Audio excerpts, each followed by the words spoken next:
Yes, and there we are at our last evening report from Isha Foundation. Um, I'm very happy that I extended another day. Um, a lot has been done again, and an early rise with 2 to maximum 2.5 hours, maybe 3, I don't know, but definitely not more than 3 hours of sleep was there, but still the motivation was there to get up at 5 and move towards Adi Yogi statue. And it was very pleasant because when I moved forward for the bus, this time it came right on time. So that was very pleasant. And speaking of that morning period, it really feels like yesterday. Um, but actually, it's today. And walking towards Adi Yogi is just while the sun is coming up. Um, one of the most beautiful things I feel like is the sunrise itself and all the birds and the bees and dragonflies. I'm gonna come back to that one shortly. All the magnificent, beautiful birds that are rising together with the moon, with the sun, um, are just like wow. And it is as if the energy sort of is like lifting. Also, the sounds that they make, like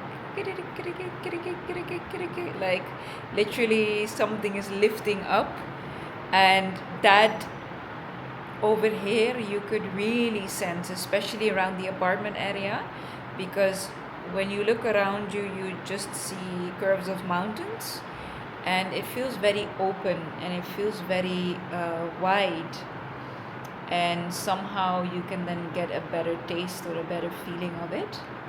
So yeah, that in itself is like worth it to wake up early.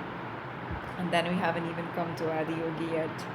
So whilst walking, I recorded everything again for you guys to see, like how is it like to do a 6 a.m. walk towards Adi Yogi.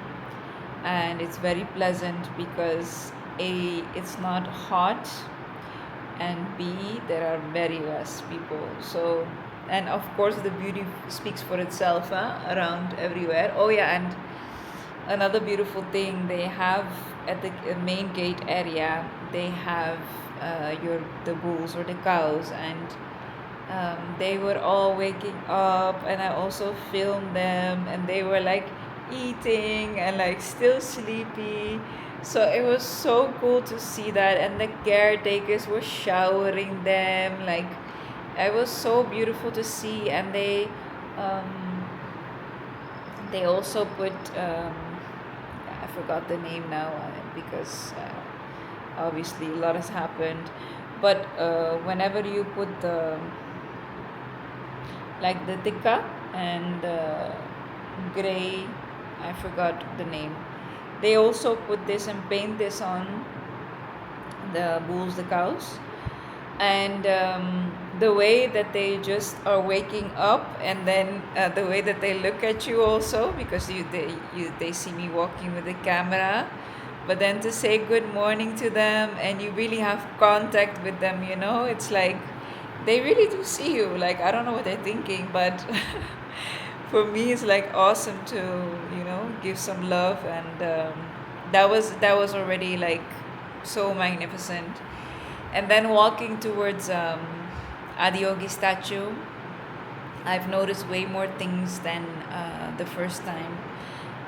For example, there was a small shrine with Naga, and in there there were hibiscus flowers, and again to place the tilak and get blessings and cleansing and focus before you enter the Adi Yogi area. And then something very unexpected was happening there, given that if you are standing in front of Adi Yogi, like very big, yeah, everybody's looking up, looking up.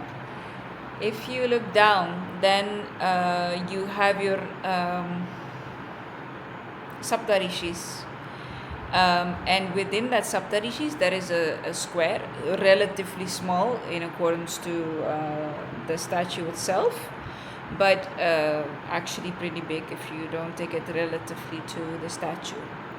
There you have, I believe it is the cosmic egg, I'm not sure, engraved with mantras and a yantra, and around it you have 5 nagas, 5 snakes, one main one and then 4 surrounding. While speaking it out, I'm thinking, okay, why are there 5 and why not 7? Because usually you see 7, and I also have my own perception on why there are 7 and not 6 or 8. Here there were 5. It could be relating to Panch Mahabhut, but I'm not sure. The 5 main elements, so of ether, air, fire, water and earth, but I'm not sure of that. Either way, coming back, this is usually closed. So this area is usually closed. You cannot enter. So probably only during specific hours, because I've been there 2 times before, this is open. And there is I believe it is a priest or a yogi that's also sitting there. And the beautiful thing is that you can also touch it. What I usually do when I come in is first circle around either the statue or the lingam, or in this case the nagas with the cosmic egg. And this space and place felt very holy and sacred and honorable to be in. And here you also then have on one side, so it's a square, you walk with the stairs up, exactly in the middle you have the cosmic egg. I'm not sure if it's the cosmic egg, but I have the feeling it is, but it might be something different. And then the nagas around it, 1 main one and then 4 smaller ones, and the yantra on top. And it's based upon a 6-pointed star, which also has its meaning. And then around it you have a circle, and in that circle you had all different kinds of symbols. I've checked them out. Some of them I didn't know, so very, very interesting. Some of them I did know. And on one side you have a black wall with all the saptarishis that took over the teachings of Adi Yogi also. And another beautiful thing is that before you enter you have 2 big bowls with lotus flowers inside. So that's my favorite flower. So so usually I circle around it just to first pay respect and also to sense into the energies, and whenever possible say your prayer, give your love, etc. And then after that I kneel down, and I was really curious somehow, like what is underneath it, like what is down there. And I was like, okay, let's have a look. And I was looking for it, and I thought, oh whoa, that's deep, but I couldn't see it clearly. And you also don't have a lot of time, something like, it's not like you can stay there an hour, like, so make your decision what you want to do, right? Because there are also other people waiting. But then I decided to look again, and then I looked again, and it was a water pond. So I saw myself, which I thought was, in that moment I was like, oh wait, that's me, so that was a very cool moment. I was like, oh, that's beautiful. Then I had the moment where I was able to touch it, and that was also a very personal thing, so I'll leave it to that. So whenever you come to visit, make sure you come early. I believe that they open it up every morning, I'm not sure though, so but I believe they do. Um, I believe after a certain hour, you are not secured of it, so you might as well come in the morning, right? And while leaving the holy sacred square, there's been given some very sweet water, like blessed water, I feel like, and very gratefully drank that. And when I was walking out, there were amazingly, it felt like a trillion dragonflies, and this is my favorite insect. It used to be butterfly. I mean, I have more favorite insects, but dragonfly is number one, man. No, no, I'm not even gonna. No, there is no debate about that for me. Dragonfly is number one because of multiple reasons. That can be a whole different subject, but uh, they have beautiful colors, and it is also seen that in a mystical realm, that they are way more than just dragonflies, and they were literally everywhere, and they were very big. And in Kannur I also saw them, but there they were blue, but here they were golden brown, like gold, like more gold, but also brown gold or golden brown, something like that. But definitely they had like a golden tint.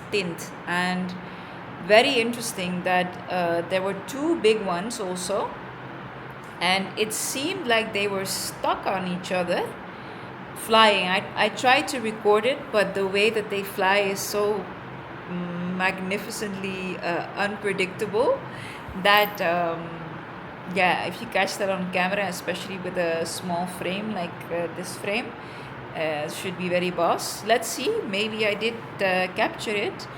um, but so coming back, they were attached to each other and they were flying together. Like, I don't know if they were maybe stuck with each other, that I don't know. But it felt, all in all, it felt like stepping into a different dimension, you know, um, with everything around. Like, of course, there were people there, like, it's not that I was the only one, but having an open space and atmosphere just gives literally more room to perceive everything. So then after that, I made my walk to the new Kaal Bhairav temple, and that I will tell to all about in part 2. And this is only like 1 hour of the day, so I might continue tomorrow with the rest, but I'll definitely continue with the rest of the morning in part B about Kaal Bhairav temple. And then I also filmed the whole walk from from the main gate to Adi Yogi, from Adi Yogi to Kaal Bhairav temple, from Kaal Bhairav Babaji temple back to Adi Yogi. So for people who want to see what a morning walk is like, or for people that can't visit themselves, it is filmed, of course, apart from inside the beautiful temple. So stay tuned for part 2. Yes, part 2, part B, maybe. Walking towards Kaal Bhairav temple.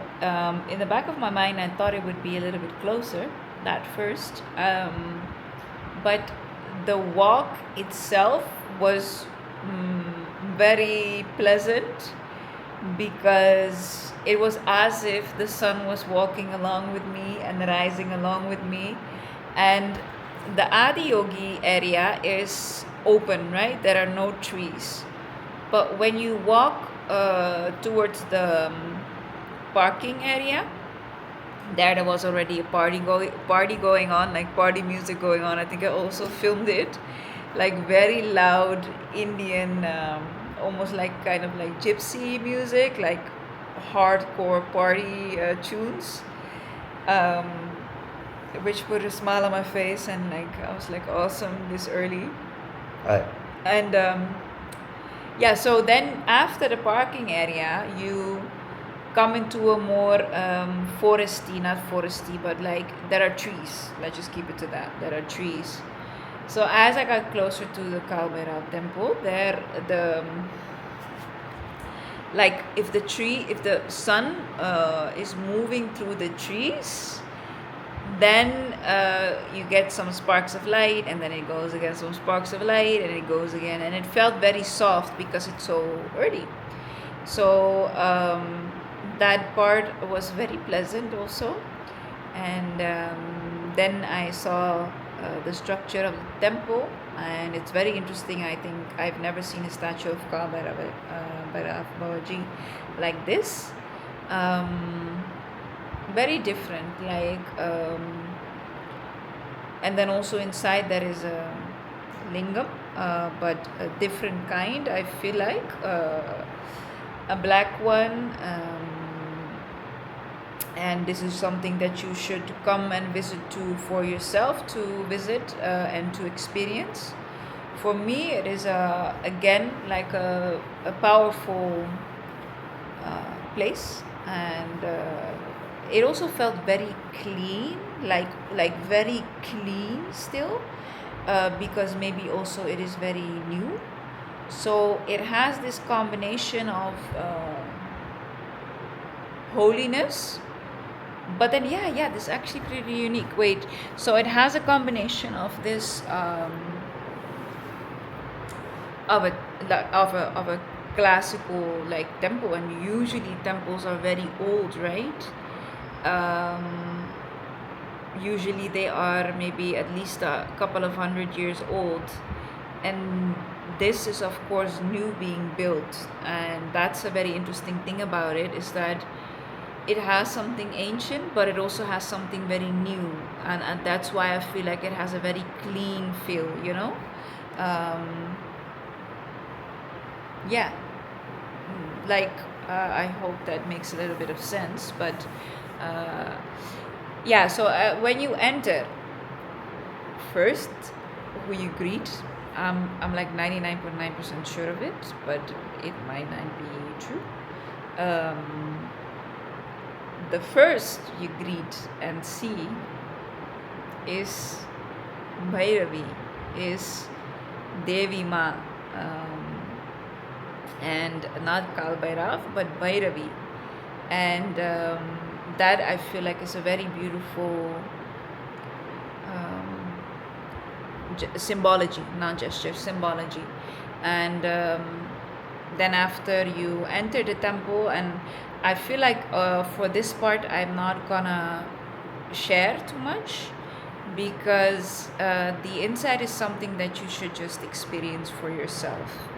One thing that I am gonna share is what was very beautiful for me, like personally, was I believe for everybody it would be that as the sun was rising, it was falling beautifully through the windows, and they have a certain structure, like a pattern, in which the sun is falling in. It's actually not even windows, they're open, but there is this metal structure which is being done in like a very, very narrow, long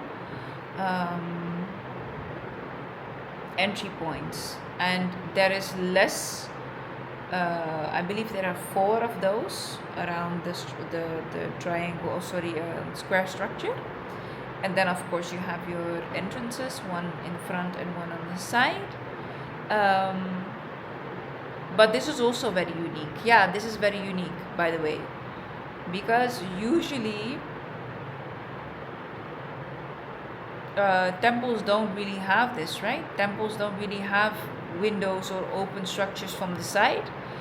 I mean, I'm thinking out loud now. Yes, okay, church and everything, yes. But if you go to, for example, Varanasi, Kaal Bhairav Babaji's temple, it's closed.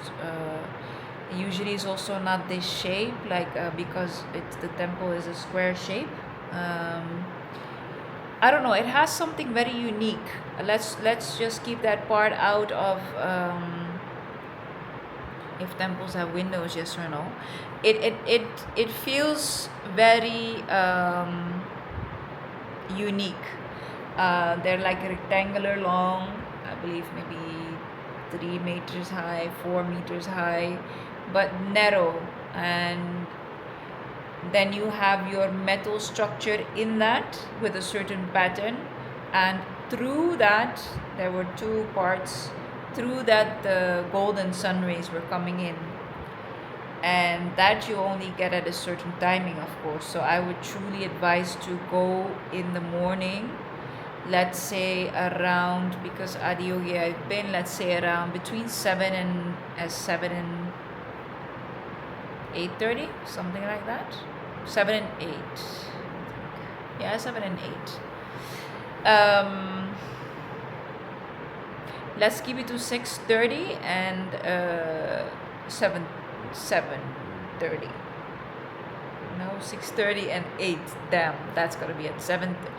Yeah, 6:30 and 8. Then you're like insured of experiencing this during this period of April and so on. So that gave a very magical, mystical feel, and there was a lot of incense also. So you could see the fog of the incense moving around the temple, and then whenever you have a sun ray that's lit upon a beautiful agarbatti smoke, like the smoke of incense, it's just already like a mom.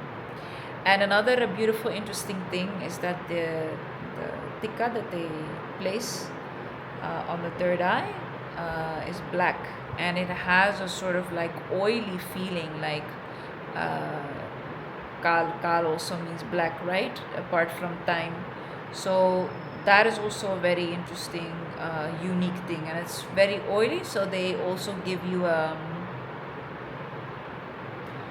like a black hand towel to wipe it up after, because it's very strong.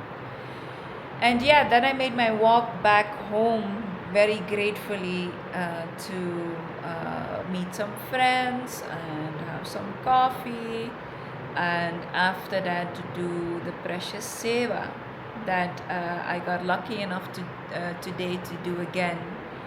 And yeah, oh, did I feel lucky, like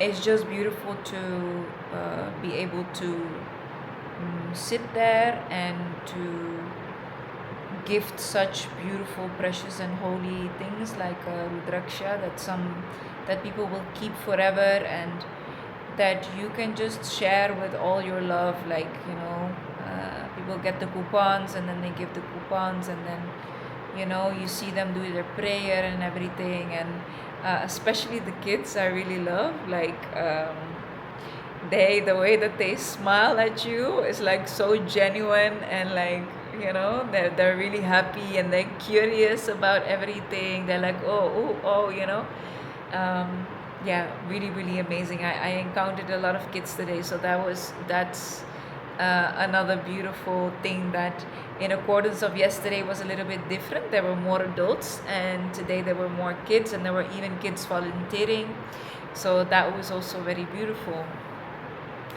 And after the seva I decided to my eyes, because also of the heat outside, it was already around 1 something like that, 1:30, and my eyes were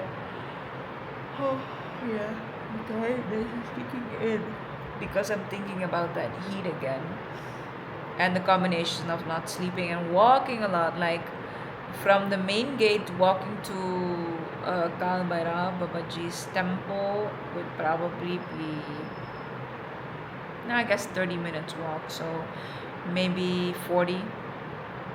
I don't know, depending upon how like, I wanted to say joyfully walk, because you can also walk very fast right to get to your destination, or you can like walk very slow. So let's say around 30 minutes to 40 minutes, and then also coming back. So yeah. um, but moreover, so is the heat. So uh, to like do yourself a favor, sorry, um, go in the morning, or if you have a car, that's another thing, or a scooty. So then after that, I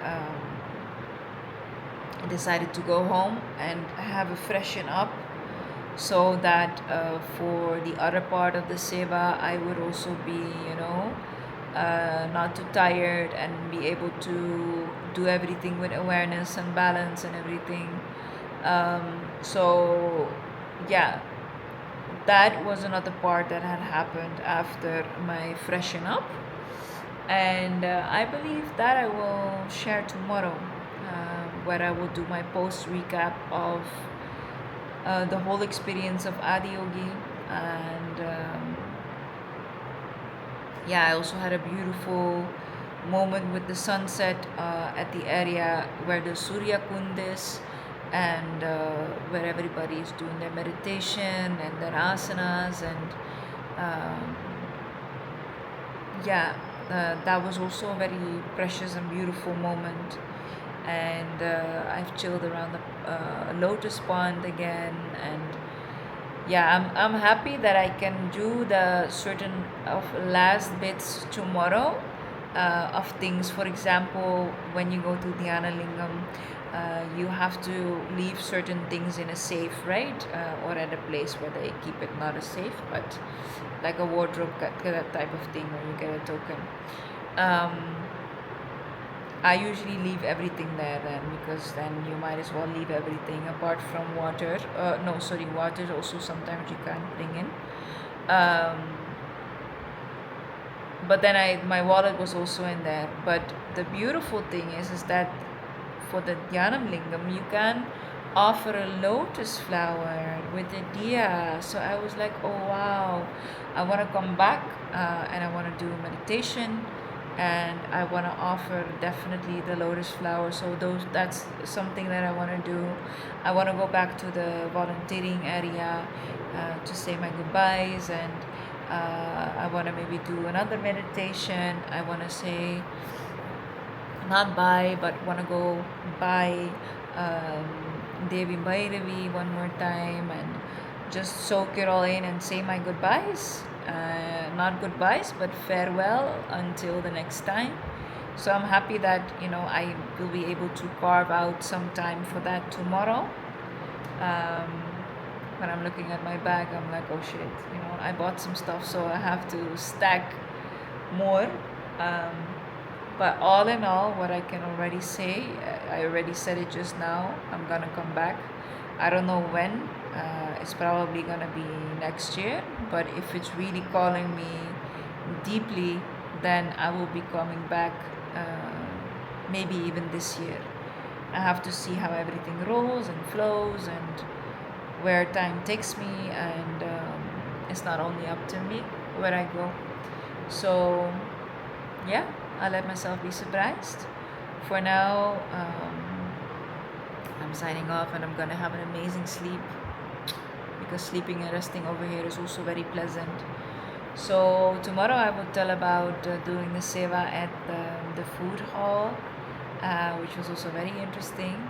And yeah, wishing you guys all the love and light, and see you guys tomorrow.